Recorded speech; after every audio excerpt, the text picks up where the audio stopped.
entendeu? Comungando com as coisas erradas. Nós devemos, cada momento, entendeu? Viver uma vida diante do Senhor. No versículo 14, já dá a menção. Olha, levanta, desperta primeiro dos mortos, desperta do sono, e depois, entendeu? Depois se levanta dos mortos. A palavra sono e morte, para o judeu, é a mesma coisa. Se você chegar perto de um judeu e falar para ele sono, ele entende como mortos. Vou te entender por quê, vou te explicar dentro dessa escritura.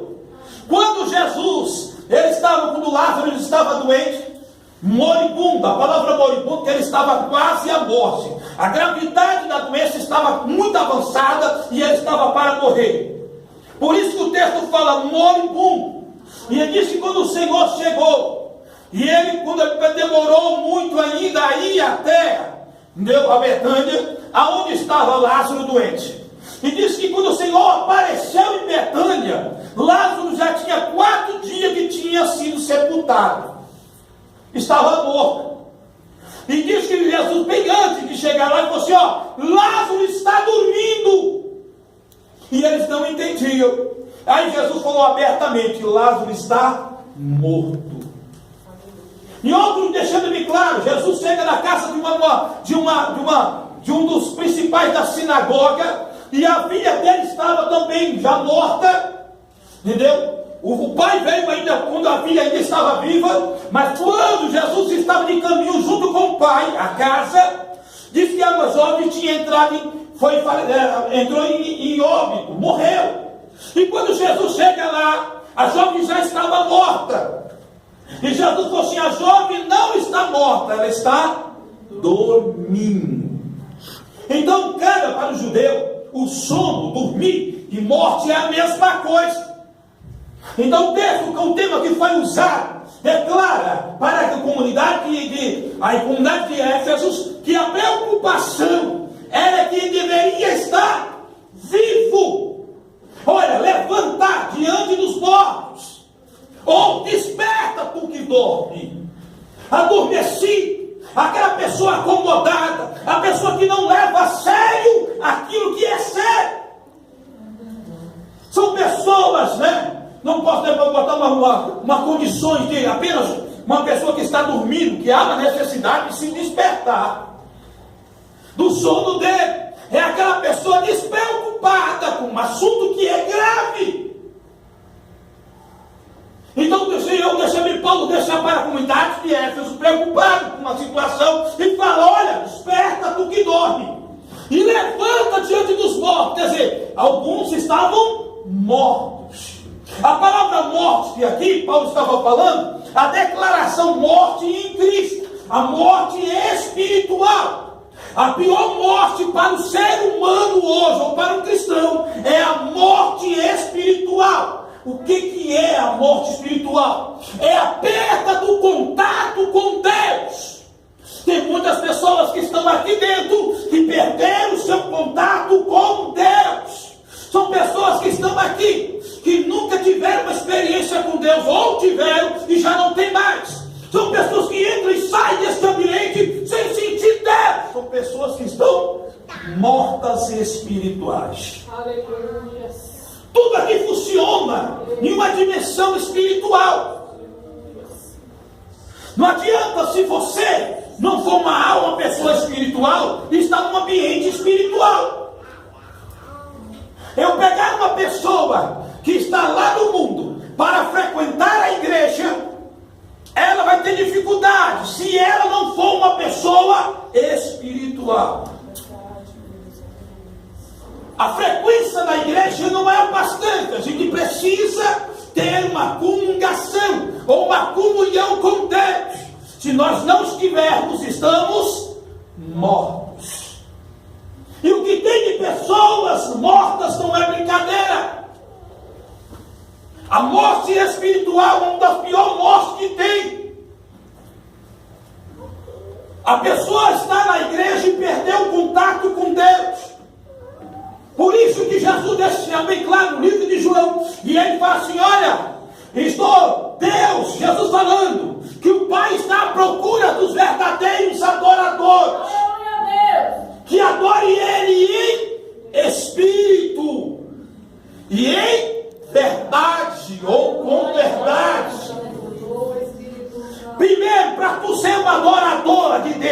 você precisa ser espiritual, porque o nosso Deus é espiritual. Ninguém está vendo Deus aqui dentro, mas os espirituais estão sentindo Deus. Eu já senti um arrepio diferente no meu corpo. Eu senti algo diferente neste ambiente. Você está demonstrando que tu és espiritual. A pior coisa é que tem a pessoa morta. Então por isso que eu falei que o tema é um pouco duro diante da situação. E eu leia também a passagem no livro de Daniel. O que tem a ver a história de Daniel, o jovem de Daniel, os seus companheiros, com o tema dessa mensagem? Eu vou explicar. Joaquim era o rei de Judá naquela época. No texto, no versículo, capítulo 1, no versículo 1, já narra que Joaquim era o rei. Só que Israel, ela foi destruída, incendiada, e levado todos os utensílios, ou os objetos, ou as coisas que eram feitas, os sacrifícios da casa de Deus. E o povo foi levado cativo para a Babilônia. No versículo 3, já fala que o chefe foi determinado a pegar alguns jovens. Uma juventude saiu de Israel para ficar junto no palácio do rei. Só que ele tinha que ter qualidades humanas, primeiro. Não podia ter defeito nenhum. Não podia ser aleijado, não podia ser coxo, não poderia ter algum dedo imputado, não podia ser cego, não podia mancar uma perna. Então ele não podia ter defeito nenhum. Perfeitos. E pessoas bonitas, de aparência física, jovens bonitos e inteligentes. Jovens que se dominavam bem da ciência. A palavra ciência significa sabedoria, conhecimento. Que dominassem bem. Esses jovens foram tirados e foi levado para um lugar reservado para preparar eles por 3 anos, para eles servir ao rei. Escute aqui. No meio desses jovens não foi apenas 4, foi muitos jovens, mas 4 deles se destacaram.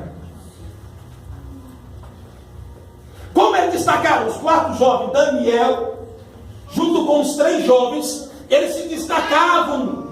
Como? Porque eles tinham um objetivo. E quem falou não foi Deus para eles. Por eles conhecerem o mandamento, o Torá, o mandamento santo. E Daniel, junto com os jovens, colocaram em seu coração não se contaminar. A palavra se contaminar significa se sujar. Mas ele não estava preocupado, não é com a sujeira física, é da alma. Aleluia. Era a preocupação de se contaminar com a alma e não o corpo físico. Ele tinha tudo para obter um lugar. Vamos calcular. Babilônia era a maior potência da época. Governava o mundo inteiro. Vamos botar. Imagine, olha o presidente da república separando uma guarnição de jovens para servir ele, diante dele, e ainda comer do alimento que ele come em mesa. Não era uma honra para os jovens? Era ou não era? Só que a comida que o Nabucodonosor comia, ela era oferecida primeiro para os ídolos, para depois ser oferecido para os jovens. E os jovens, 4, sabiam disso. E ele falou assim: não vamos se contaminar. Não quer dizer que a comida estava envenenada. Não quer dizer que a roupa que eles vestiam estava suja. Eles estavam falando da contaminação da alma. Porque você pode estar com a Bíblia, você pode estar com uma roupa de crente, você pode se comportar como crente, mas pode estar com uma alma suja. Aleluia. E eles colocaram em seu coração: não vamos se contaminar. No meio de uma juventude, 4 deles resolveram não se contaminar. E eles com isso, com essa decisão deles, eles estavam arriscando a cabeça deles. Chegaram-se diante do chefe, o eunuco, E que tomava conta deles e falou assim: olha, a gente não quer se alimentar com a alegoria da comida do rei. A gente queremos comer legumes, mas isso vai prejudicar a alimentação de vocês. Vocês vão ficar mais diferentes dos outros jovens, e com isso eu posso perder minha cabeça. Ele falou assim: vamos fazer um teste por 1 semana.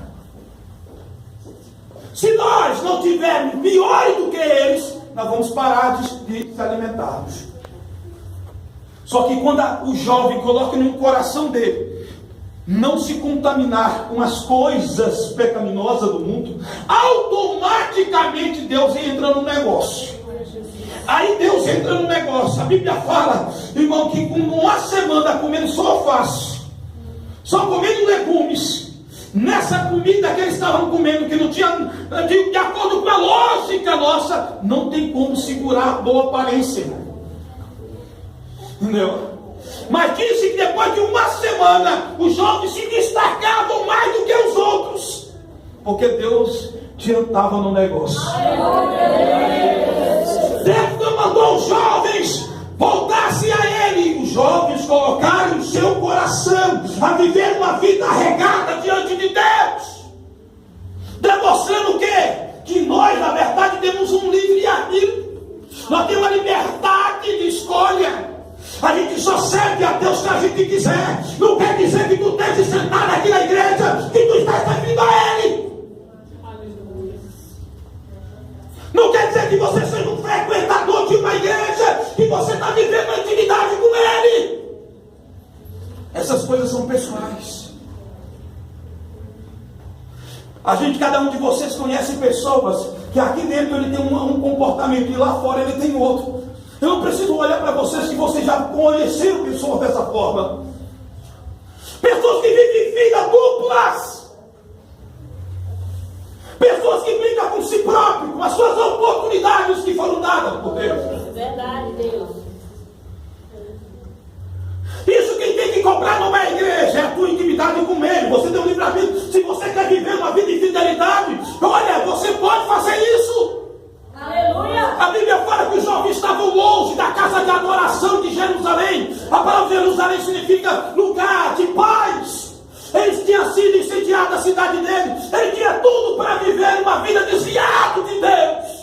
Mas eles colocaram no coração deles servir a Deus, mesmo estando longe de Deus. Quantas pessoas que têm sido, quando tem a oportunidade de mostrar a fidelidade com Deus, tem sido uma vergonha. São pessoas que estão mortas espirituais. São pessoas que têm apenas aparência. A consciência pesa todas as vezes. E se tiver consciência ainda? A pior coisa que tem é a gente conviver com uma pessoa, dedicar a nossa vida a ela, vivermos com ela e sabemos que ela está vivendo apenas de aparência momentânea quando está próximo de nós. Que por atrás de nós a gente não acreditamos, mas as pessoas comentam. Eu vi o teu cônjuge andando na esquina com outra pessoa. Eu tive, olha, sem querer, eu vi ele lá no tal lugar, ele convivendo com tantas outras pessoas, e você não acredita nisso. Aleluia, Deus. Por quê? São pessoas que enganam a si mesmo, não enganam o seu companheiro, enganam a si mesmo. São pessoas que também estão dentro da igreja, que enganam a si mesmo, não enganam a Deus, enganam a si mesmo.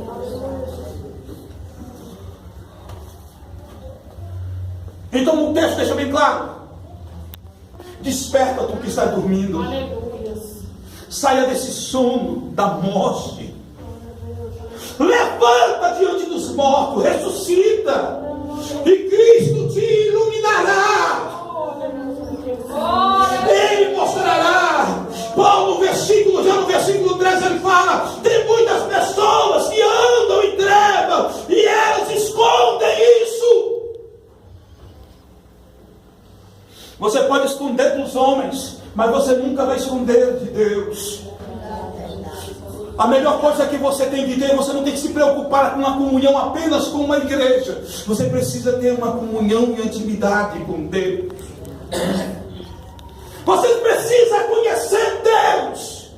Deus não é uma religião. Deus não é um dote de uma doutrina, de uma denominação. Deus está procurando não servos. Deus está procurando amigos. Jesus chegou perto dos seus discípulos e falou para eles: vós não sois mais meus servos, vós sois os meus amigos. Jesus não falou colegas, Jesus falou amigos. Salomão, em seu provérbio, falou assim: mais vale um amigo, e mais vale um amigo do que muitos inimigos. Mas no seu provérbio, Salomão ainda leva adiante: o amigo é mais chegado que um irmão. Eu quero ver aqui alguém contar segredo para irmão, mas conta para o amigo. É verdade, não é? A gente tem nossos irmãos, mas nós nunca desamarcamos com eles. A gente procuramos amigos.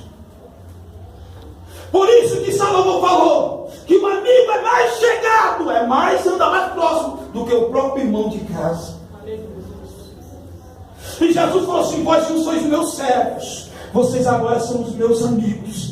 Porque o servo só faz aquilo que eu mando, porque não sabe como deve fazer. Mas amigos não, eles sabem me agradar, eles me conhecem. Jesus estava falando de intimidades. A gente precisa viver de intimidades com Deus. A gente precisa ter as nossas próprias experiências com o Senhor. Por muitas vezes você está convivendo com uma pessoa, mas você não conhece ela até hoje. Você vê falando nela, você recebe oração, você vê falando nele e tudo, mas você não tem intimidade com ele ainda. E a gente precisamos ter isso. Nós precisamos ter essas intimidades com ele.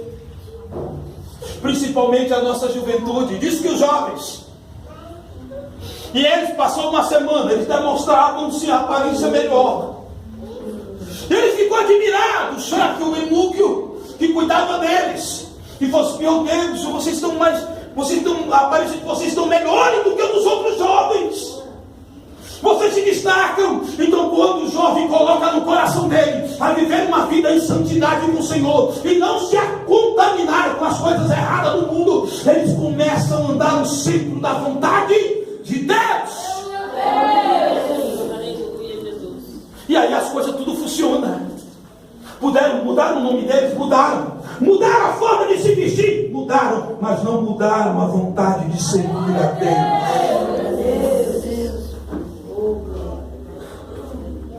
O que quer dizer com isso? A roupa ela não demonstra muito. O que nós não conhecemos, sim. Nós não conhecemos os seres humanos pela sua roupagem. A gente conhecemos eles pelas suas obras. Você quer conhecer uma boa pessoa? Ande com ela. Convive com ela. E você vai saber quem é a pessoa que você está andando. Você não consegue saber se a pessoa é boa ou ruim apenas de aparências físicas. Por muitas vezes a pessoa tem a aparência de uma bondade maravilhosa de semblante, mas é um demônio. A gente devemos voltar cada dia, a gente devemos conhecer, e o Senhor conhece nós não pela aparência de roupas, o Senhor nos conhece pelas nossas atitudes, as nossas obras. E Deus demonstrou isso no livro de Samuel, quando foi escolher o homem segundo o coração de Deus, que era Davi. E o Senhor coloca e Jessé fala assim: olha, vou eu ungir um dos filhos de Jessé como rei de Israel. Chegou lá, tinha-se vários filhos, tudo boa aparência, e Jessé colocou-se os filhos diante do profeta Samuel. Samuel, quando olhou para Abinadab, viu um homem de boa física, boa aparência, e falou assim: este aqui é o homem que Deus escolheu. Quando ele foi descer o chifre da unção, Deus falou assim: não faz tal coisa, porque eu não julgo o homem pela aparência, eu julgo ele por dentro. O bom de Deus é que Deus não julga ninguém pelas aparências. Deus não julga as pessoas por aparência. Deus sonda o ser humano lá dentro. Deus nos conhece e Ele sonda. Por isso que o juiz dele é muito melhor do que o juiz humano. Deus nos conhece pelo lado de dentro. E se você está vivendo de uma vida de infidelidade com Deus, não faça isso. Tenta ser fiel com Ele. Entre as suas quedas, olha, se declare a Ele as suas falhas, mas não esconde ela, porque aqueles que escondem não alcançarão misericórdia. Mas aquele que confessa e deixa, ele alcançará misericórdia. Aleluia. Confessa diante de Deus os teus defeitos. Não esconda, porque Deus está vendo. Aleluia, Jesus. O maior erro de Adão foi esconder os seus erros daquele a qual está vendo tudo. Ele estava nu e pegou a folhagem com o Senhor e fez vestuário para ele. E se esconderam-se entre os arbustos para que Deus não visse ele. E Deus olhou e ficou assim, posso imaginar: ah, é, Adão, tu quer brincar de pique-esconde? Eu vou fingir que eu não estou te vendo. Adão! Eu não estou te vendo, Adão. Adão! Deus estava fingindo que não estava vendo Adão. Adão se sente comovido com tudo aquilo, e ele se manifesta. Faz: Adão, por que tu se escondeste? Tu fizeste aquilo que eu falei para tu não fazer. E o problema do ser humano hoje vem aí, desde Adão, de nunca assumir a culpa. Primeiro, esconde. Segundo, coloca a culpa em outro. O que Adão falou? Foi a mulher que tu me deste que fez eu errar. Ele colocou a culpa em quem? Na mulher. Ele não assumiu o problema do ser humano hoje. Ele erra, esconde, e quando ele é achado, ele não reconhece os seus erros. E ele sempre quer colocar o erro em alguém. Eu sei que eu errei, mas a culpa é fulano de tal. Eu não estou na igreja porque, olha, eu posso estar errado, mas aquela igreja também não ajuda. Ele nunca quer assumir os seus erros. Deus está procurando pessoas que reconhecem os seus erros. Então, se está errado, confessa diante de Deus, se deixa, e tu alcançarás misericórdia. Não esconda, não. Não adianta tu esconder de Deus, porque Ele está te vendo. Deus conhece cada um de nós. Seja fiel com Ele. Não adianta você viver nas suas traições e chegar em casa como nada aconteceu, porque Ele sabe. Deus sabe. E se tu quer brincar de pisconde, Ele vai brincar de pisconde com você. Mas Ele quer ver de você falar. Então cada um de nós, a nossa vida, não quer aqui, não tem nenhum santinho, aqui não tem não, a palavra não tem, não é santo, a palavra santifica separar, aqui não tem nenhum purinho. Todos nós temos nossos erros. Temos vários tipos de erros. O verdadeiro cristão, ele tem vários tipos de erro. Ele nunca erra sempre no mesmo lugar, porque quem erra sempre no mesmo lugar, ele é escravo do pecado. Entendeu? Tem aqueles bonitinhos que vão andar, né? Não está andando.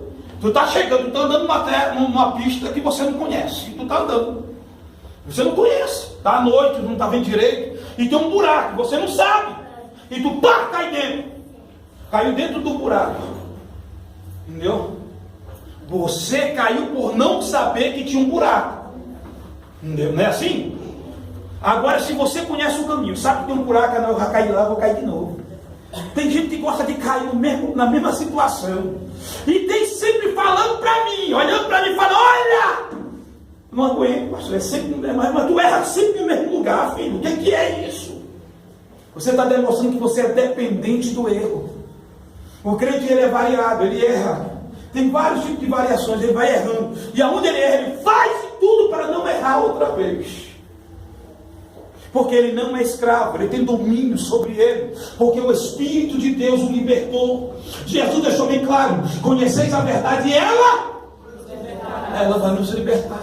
Se a palavra de Deus vem no nosso conhecimento, certamente seremos libertos.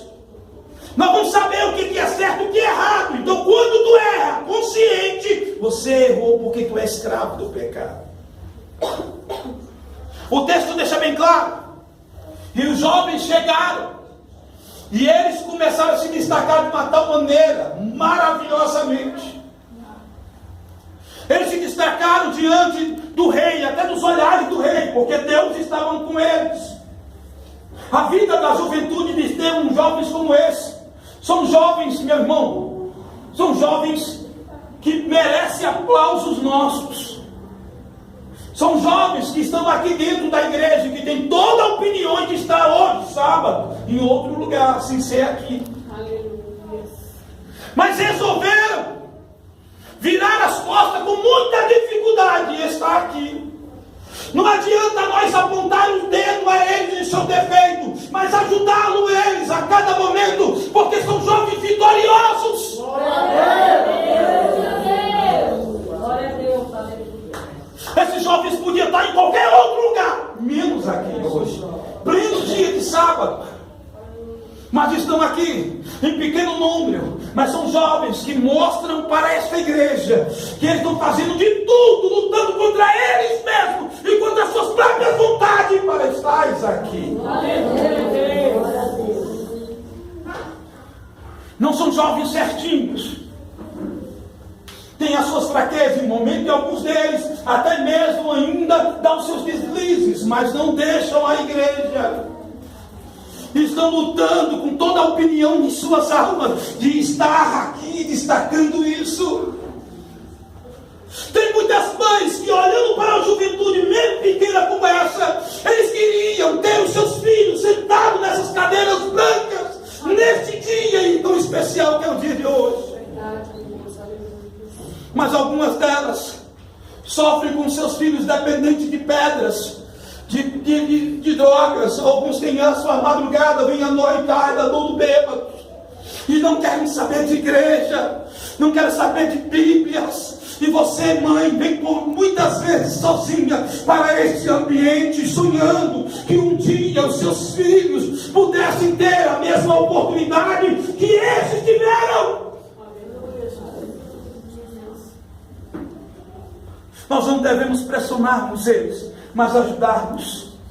E disse que aqueles jovens começaram a se destacar em Babilônia. Tem condições de mudar uma da maior potência do mundo. O quarto jovem mudou a potência do mundo da época antiga, porque botaram em seu coração servir a Deus. Jovens, se vocês viverem uma vida de fidelidade com Deus, Deus vai exaltar as vossas vidas aonde vocês andarem. Que vocês nunca deixem de agradar a Deus e não usem do mundo, longe das coisas, dos olhos da igreja, para fazer as coisas erradas, mas mostra que vocês são fiéis. Nas escolas, no trabalho, aonde vocês andarem, mesmo que custe por muitas vezes humilhações, discriminações diante de outros jovens como vocês, mas bote no coração de vocês servir a Deus.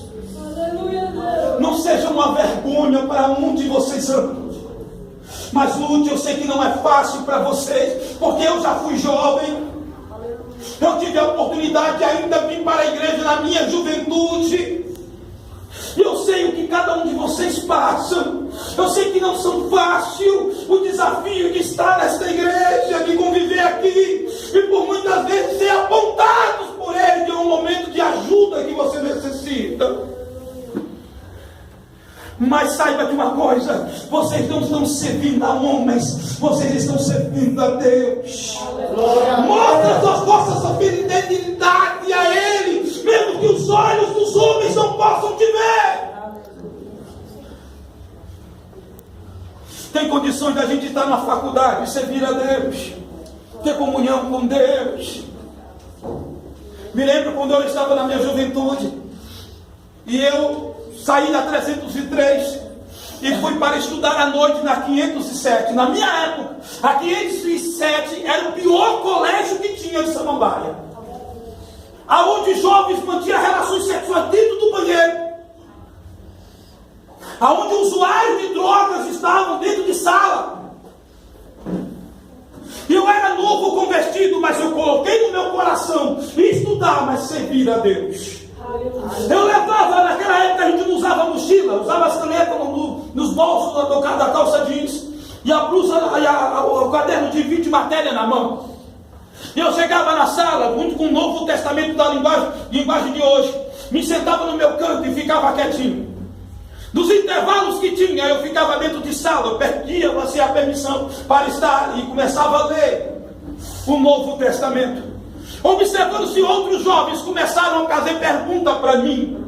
E ele, quando eu vi a menção, eu estava com mais de 10 jovens em minha volta, e eu abrindo, lendo o Novo Testamento para eles. E isso num intervalo de 10 minutos de cada aula que tinha. E eu estava ali, me destacando diante. E quem me testemunhava das minhas obras não era eu. Um certo dia, um professor de português, que estudava na UNB, e dava aula na 507, e ele chegou perto de mim, eu pegando o livro, eu corrigindo o meu caderno, olhou para mim e falou: vem cá, bem baixinho, e falou assim: aí tu não arrumou nenhuma pequenininha ainda não, cara? Eu falei assim: não, eu sou cristão. Eu estou aqui, além de estar estudando, eu estou aqui para servir a Deus. Ele falou assim: mas não tem problema nenhum, eu também era cristão, mas mesmo assim eu deixava de pegar as menininhas.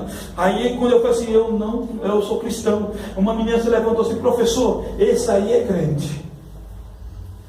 Não precisou de ninguém, de eu me testemunhar dos meus atos. As minhas obras dentro da sala de aula demonstravam isso. E disse que quando eu vi a sala inteira, eu comecei agora a evangelizá-la. Não demorei muito tempo estudando, mas eu fiz a minha parte quando eu estava naquela sala. O pastor não mandou eu fazer isso, eu era novo convertido, mas eu coloquei no meu coração viver uma vida diante de Deus de verdade. Mesmo que os meus colegas olhavam para mim e falavam assim: tu está brincando de ser crente, tu está escondendo atrás da Bíblia. Mas a minha demonstração das minhas obras, através do meu tempo, da convivimento com Deus, foi me convencendo a eles que eu estava servindo a Deus de verdade. Aleluia! Então a gente devemos ter uma fidelidade com Deus. Eu fico muito errado com muitas vezes com alguns jovens ou pessoas da igreja e falam assim: olha, você não pode fazer isso, não, eu não posso, a minha igreja não permite. Eu não posso fazer isso porque a minha igreja não aceita. Você não tem que fazer as coisas que a igreja aceita ou não aceita. Você tem que fazer as coisas que agradem a Deus. Aleluia. E todas as vezes que alguém perguntar para você assim: eu só não faço isso porque isso não agrada a Deus, essa é a verdadeira resposta. Porque quando você fala que a igreja não permite, é como se estivesse falando assim: se ela permitisse, eu fazia. A gente estamos aqui não para servir a igreja, nós estamos aqui para servirmos a Deus. Nós estamos aqui para servir a Deus voluntariamente, fazer isso com amor. Só a que ama, ele consegue ser escrava da outra, porque ele começa a me deixar de viver para ele, para viver para outra pessoa. E nós somos assim, quando a gente amamos a Deus, nós deixamos e morremos para as nossas próprias vontades,